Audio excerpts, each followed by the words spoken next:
প্ৰতিদিনে আহি তুমি দিয়া এপাহি ফুল অ জীৱন তুমি ৰহনীয়া ৰঙৰে বুল এপাহি হাঁহি এপাহি দুখ কাৰে সজাই তুলো মুখ না না না না না না না না না না না না না না না না না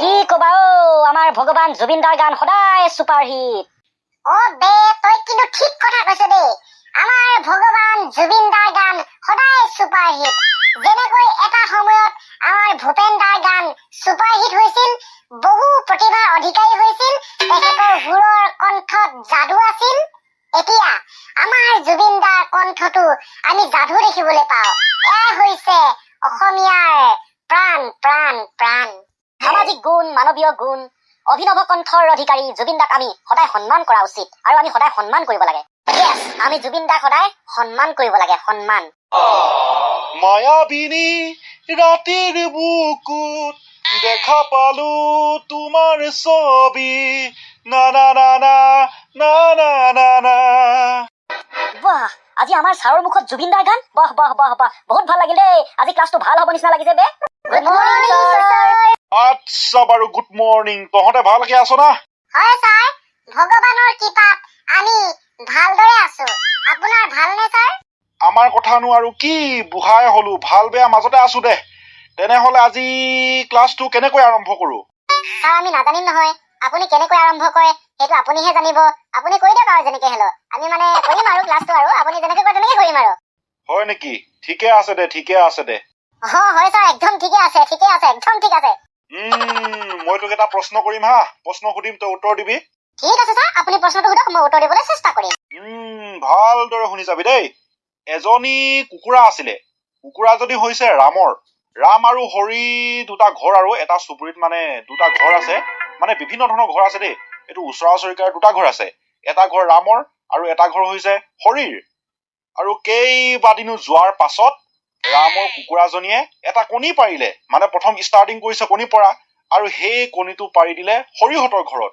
এতিয়া সিহঁতৰ মাজত আৰম্ভ হৈ গল এখন কাজিয়া ৰামে কৈছে কণীটো মোৰ কাৰণ কুকুৰাজনী হৈছে মোৰ কিন্তু হৰিয়ে নেমানে আৰে কুকুৰাজনী তোৰ হলে কি হব কণীটো মোৰ ঘৰত পাৰিছে গতিকে কণীটো মোৰ এতিয়া সিহঁতৰ মাজত খাটাৰা কাজিয়া কোনে লব কোনে নলব হেনেকুৱা এটা পৰিস্থিতিৰ সৃষ্টি হৈ আছে এতিয়া উৰেকান্ত তই ক যে কণীটো আচলতে কাৰ ছাৰ আপুনি কিন্তু বহুত বঢ়িয়া প্ৰশ্ন এটা সুধিছে দেই আচল কথা কবলৈ গলে ছাৰ সিহঁতে কাজিয়া কৰি একো লাভ নাই কণীটো হৰিও নহয় ৰামো নহয় আচল কথা কবলৈ গলে কণীটো হৈছে আমাৰ মানে নহয় ৰামৰ কুকুৰাজনীহে ছাৰ হয় জানো হয় ছাৰ মই এটা সৰু উদাহৰণ দিছো আপোনাক তেতিয়া মানে আপুনি ভালদৰে বুজি পাব আপুনি নালাগে আমি সকলোৱে ভালদৰে বুজি পাম ছাৰ ভালদৰে শুনি যাব দেই বাৰু দেচোন বুজাই দে ছাৰ ধৰি লৈছো আপোনাৰ বাইদেৱে অৰ্থাৎ আপোনাৰ পত্নীয়ে এটা বাচ্চা জন্ম দিলে আৰু সেই বাচ্চাটো জন্ম দিলে মেডিকেলত অৰ্থাৎ মেডিকেলটো যাব লাগিব ন মেডিকেলত জন্ম হল আপোনাৰ বাইদেউৰ বাচ্চাটো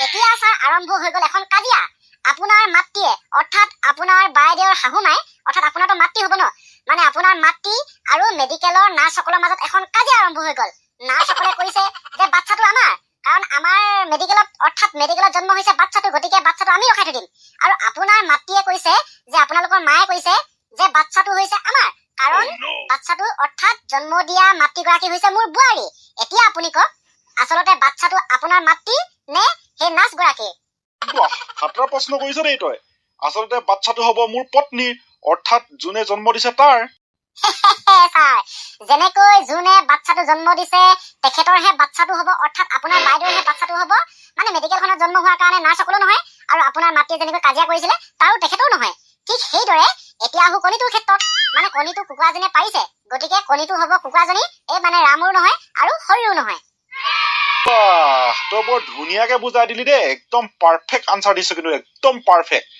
তোৰ মাথাটো যে অলপ মানে ভাল ঘিউ আছে আজিহে মানে বিকশিত হৈছে আৰু থেংক ইউ ছাৰ হ'ব দে এইবাৰ চানি তই কচোন যে কুকুৰ বিলাকৰ নেজডাল কিয় বেকা যিমান পোন কৰিলেও পোন নহয় নেজডাল কিয় অকল বেকাই হৈ থাকে হয় ছাৰ আপুনি যিটো প্ৰশ্ন কৰিছে সেই উত্তৰটো দিবলৈ অকনমান ভাবিব লাগে কিন্তু ছাৰ মই আপোনাক নভবাকৈ এটা ভাল ষ্টৰীৰ দ্বাৰা আপোনাক সুন্দৰকৈ বুজাই দিম, সুন্দৰভাৱে উপস্থাপন কৰি বুজাই দিম আপোনাক।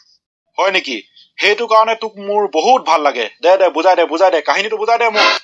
অ'কে ছাৰ, বহুত আগৰ দিনৰ কথা, যিটো সময়ত গোটেই পৃথিৱীৰ অৰণ্যবিলাক দখল কৰি আছিল কিছুমান কুকুৰে, আৰু সেই কুকুৰবিলাকৰ ৰং আছিল দুটা ধৰণৰ, এটা হৈছে কলা, আনটো হৈছে বগা।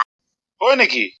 হয় ছাৰ, সেইটো সময়ত সেই অৰণ্যবিলাকত দুটা প্ৰজাতিৰ কুকুৰে বহুত ভালদৰে জীৱন নিৰ্বাহ কৰি আছিল। কিন্তু ছাৰ, সিহঁতৰ মাজত এটা সময়ত অৰ্থাৎ এদিন ইমানেই খাতৰা বজ্ৰপাত পৰিল যে সিহঁত বহুত খাতৰা দুশ্মন হব লগা হৈ গল। এই কলা প্ৰজাতিৰ কুকুৰবোৰে বগা প্ৰজাতিৰ কুকুৰবোৰক দেখিব নোৱাৰে, বগা প্ৰজাতিৰ কুকুৰবিলাকে আকৌ কলা প্ৰজাতিৰ কুকুৰবিলাকক দেখিব নোৱাৰে। তেনেকৈ হৈ সিহঁতৰ মাজত বিবাদ লাগি এটা সময়ত খাতৰা গোটেই বিশ্বযুদ্ধ নিচিনা কুকুৰবিলাকৰ মাজত যুদ্ধৰ সৃষ্টি হৈ গল। তাৰ পাছত উপায় নাই, কুকুৰবিলাক মৰি আছে, দুখিনি বিৰাট খাতৰা, কামুৰি লাগিছে, সাংঘাতিক যুদ্ধ। ইমান কলা প্ৰজাতিৰ কুকুৰ আছে সকলো আহি লৈছে, যিমান বগা প্ৰজাতিৰ কুকুৰ আছে সকলো আহি লৈছে, খাতৰা যুদ্ধ লাগিছে। কি হব কি নহব, কলা প্ৰজাতিয়ে জিকিব বিচাৰে, আনফালে আকৌ বগা প্ৰজাতিয়ে জিকিব বিচাৰে। সিহঁতে উপায় নাই, বগা প্ৰজাতিটোৱে এটা বুদ্ধি কৰিলে যে সিহঁতে সিংহৰ পৰা এবিধ খাতৰা বম কিনিলে। আৰু ছাৰ, সেইটো সময়ত সিংহবিলাকো আছিল খাতৰা। একেৰাং নামৰ এটা বোমা সৃষ্টি কৰিছিল সিহঁতে, যিটো বোমা এনেকুৱা খাতৰা যে ছাৰ, দ্বিতীয় বিশ্বযুদ্ধৰ সময়ত আমেৰিকাই যেনেকৈ জাপানত হিৰোশ্বিমা আৰু নাগাচাকিত এটম বোমা পেলাই দিছিল, ঠিক তেনেকুৱা ধৰণৰ এটা বোমা হৈছে একেৰাং। আৰু ছাৰ, সেই একেৰাং বোমাটো বগা প্ৰজাতিৰ কুকুৰবিলাকে কিনি আনিলে। তাৰ পাছত দিলে নহয় ফুটুৱাই বমটো, এনেকুৱা খাতৰা ফুটিল নহয় ছাৰ, যে গোটেই বগা প্ৰজাতি কলা প্ৰজাতি সৰহভাগটি কুকুৰে মৃত্যু হৈ গল। আৰু যোনবিলাক মৃত্যু হোৱা নাছিল সেইবিলাকো কুঙা হৈ পৰিল। বগা প্ৰজাতিয়ে গমেই পোৱা নাছিল যে ইমান খাতৰা বম বুলি। সিহঁতো অৱস্থা বেয়া, এতিয়া কি কৰিব, একো উপায় নাই। পৃথিৱীত ছাৰ যিমান কুকুৰ আছে সৰহভাগটি কুকুৰ মৰিয়ে থাকিলে, বাকী যিবিলাক কুকুৰ আছিল সিহঁতৰো অৱস্থা বেয়া, নেজবিলাক ওপৰলৈ গলগে, বেকা হৈ থাকিলে। সেই বমটো ফুটি, অৰ্থাৎ ইমানেই খাতৰা বম আছিল যে সকলো কুকুৰৰ নেজবিলাক ওপৰলৈ গলগে, আৰু কিছুমান কুকুৰ মৰি থাকিলে। এনেকৈয়ে ছাৰ, সিহঁতৰ মাজত সেই বিশ্বযুদ্ধৰ নিচিনা কুকুৰৰ মাজত হোৱা যুদ্ধখন সামৰণি পৰিলে। ছাৰ, এতিয়া আহো মেইন পইণ্টলৈ। সেনেকৈ যুদ্ধ শেষ হোৱাৰ পাছত প্ৰায় 6-7 বছৰ মানৰ পাছত নতুন প্ৰজাতিৰ কুকুৰ সৃষ্টি হল, ৰঙা ৰঙৰ কুকুৰ সৃষ্টি হল, বগা ৰঙৰ জন্ম হল। আৰু ছাৰ, তাৰ পৰিণতি হিচাপে, অৰ্থাৎ সেই বমটো ফুটাৰ পৰিণতি হিচাপে সেই জন্ম হোৱা কুকুৰবিলাকৰ নেজবিলাকো বেকা হবলৈ ধৰিলে। যেনেকৈ ছাৰ, হিৰোশ্বিমা আৰু নাগাচাকিত এটম বম ফুটাৰ পাছত সেই বমৰ পৰিণতি হিচাপে যিবিলাক শিশু জন্ম হয় তাত কিছুমান পংগুৰূপে জন্ম হয়, নহয় জানো ছাৰ? ঠিক তেনেকৈ সেই ঠাইত সেই একেৰাং বমটো ফুটাৰ পাছত যিবিলাক কুকুৰ জন্ম হল পৰৱৰ্তী ৰূপত, পৰৱৰ্তী সময়ত সেই কুকুৰবিলাকৰ নেজবিলাক বেকা হবলৈ ধৰিলে, পংগু। আৰু সেই পৰিণতিটো ছাৰ আজিও ভয়াৱহ ৰূপে চলি আছে, আজিও দেখা দিয়ে। আজিও কুকুৰবিলাকৰ নেজ বেকাই, অৰ্থাৎ সেই বমটো ফুটাৰ পৰিণতি হিচাপে পৰিণতি ৰূপে আজিও যিবিলাক কুকুৰ জন্ম হয় তাৰ কুকুৰবিলাকৰ নেজবিলাক বেকা হৈয়ে জন্ম হয়। এইটোৱে ছাৰ তাৰ উত্তৰটো। অ' মাই গড, তই কিন্তু খাতৰা প্ৰশ্ন এটাৰ উত্তৰ দিছ দেই। উত্তৰটো কিন্তু খাতৰা দিছ। হ'ব দে।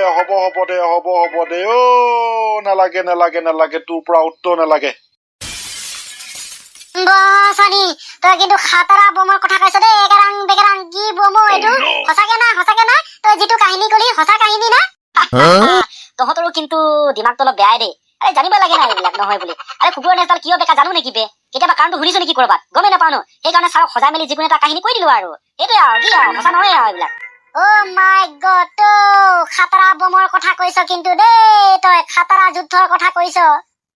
বে, একেৰাং বমৰ কথা কৈছে। এটম বমৰ নিচিনা খাতৰা বল।